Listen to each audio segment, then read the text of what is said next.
Mesdames et messieurs, bonsoir, chers téléspectateurs. Merci une fois de plus d'être des nôtres encore aujourd'hui dans votre émission Live Business qui se passe sur Nada Podcast. Et comme vous le savez, c'est un podcast portant sur l'entrepreneuriat jeune, notamment tous ces jeunes Guinéens, certainement aussi d'ailleurs qui ont une idée, qui ont une certaine créativité, qui tentent de se sortir un petit peu dans le joug de l'employabilité, qui se créent eux-mêmes des emplois. Alors nous partons à la rencontre de ces jeunes guinéens, comme vous l'avez certainement suivi dans les numéros précédents.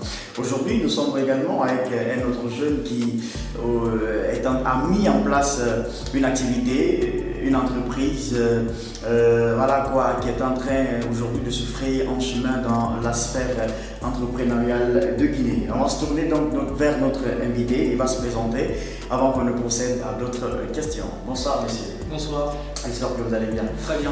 Bienvenue sur Nada Podcast Guinée. Merci, c'est un plaisir pour moi de répondre à votre invitation. Super.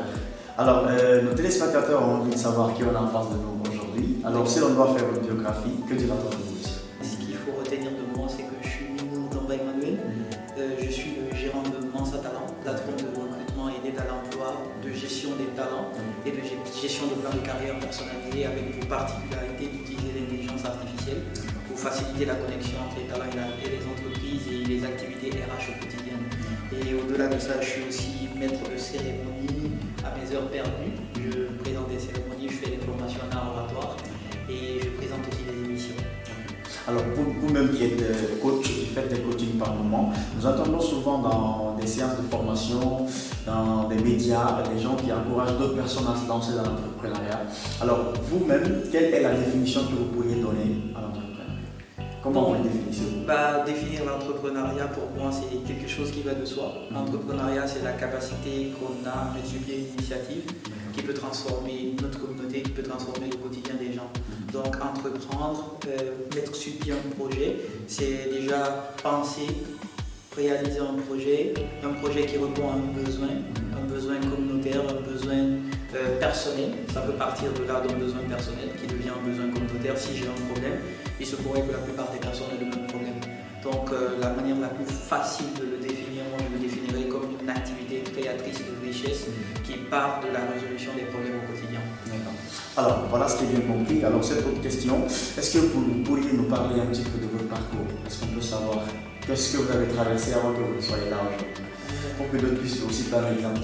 Quand on dit traverser, je pense que tout le monde, chacun d'entre nous, on a des hauts et des bas. Ça arrive à tout le monde, même ceux qui sont nés de familles riches ou quoi que ce soit.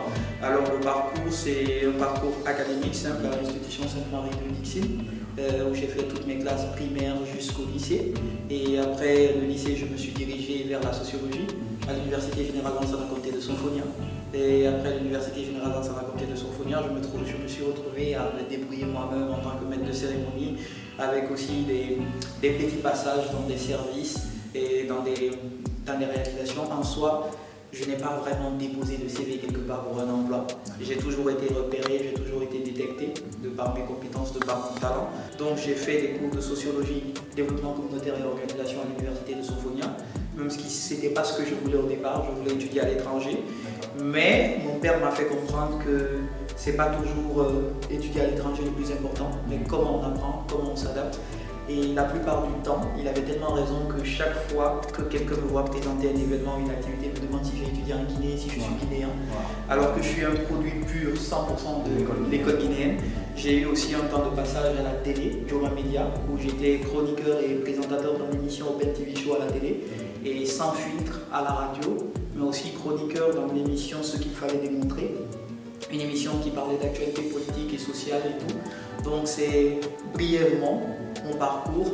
Après ça, je me suis retrouvé à donner des formations, des coachings, et ensuite je me suis retrouvé à la tête de Mansa Talent, aujourd'hui qu'on est en train de développer en tant que start-up et tout ça. Donc brièvement le parcours, ce qu'il faut retenir, c'est ça. Maintenant, savoir s'il y a eu des moments difficiles et tout ça, je ne rentrerai pas dans ces détails. Chacun, même les plus riches, ont leurs moments de doute, leurs moments de faiblesse, leurs moments de difficulté, des hauts et des bas.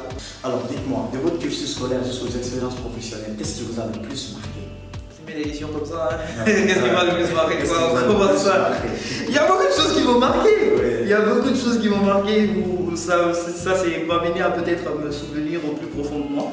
Bah, moi, la chose qui m'a le plus marqué, c'est l'abnégation et le courage de mon père. Je peux le dire aussi, fonctionnaire à la fonction publique, mais il n'a jamais lésiné sur les moyens pour ce qui est de notre formation. Et je pense que c'est le plus bel investissement qu'il ait pu faire. Il nous le dit.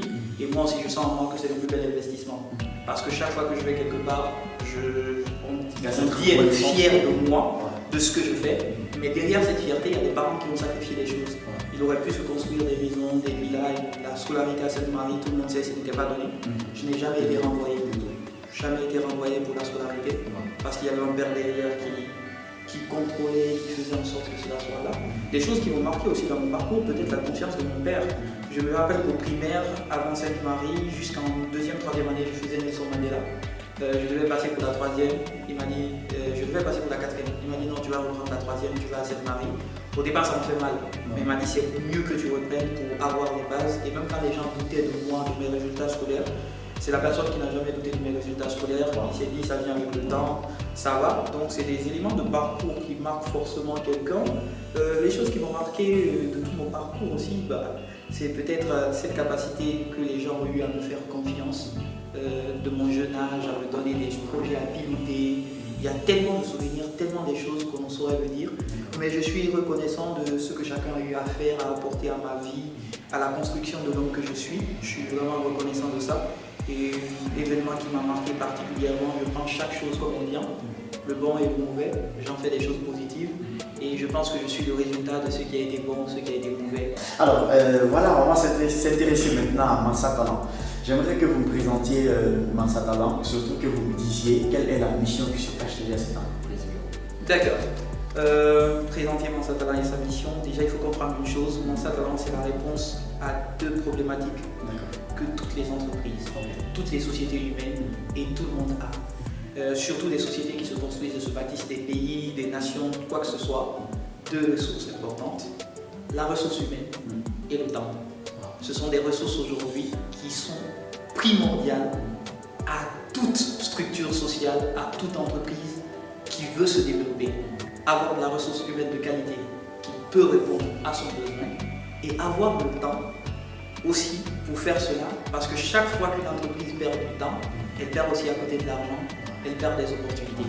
Donc Mansa Talent, si vous voulez, c'est une plateforme, une architecture neuronale, parce que c'est un tout en soi qui permet aujourd'hui aux gens de trouver de l'emploi, de faire des CV personnalisés, de gérer des candidatures des entreprises, de pouvoir faire de l'accompagnement des talents, de pouvoir faire pour les talents, de pouvoir suivre un plan de carrière personnalisé, avec la particularité d'utiliser l'intelligence artificielle.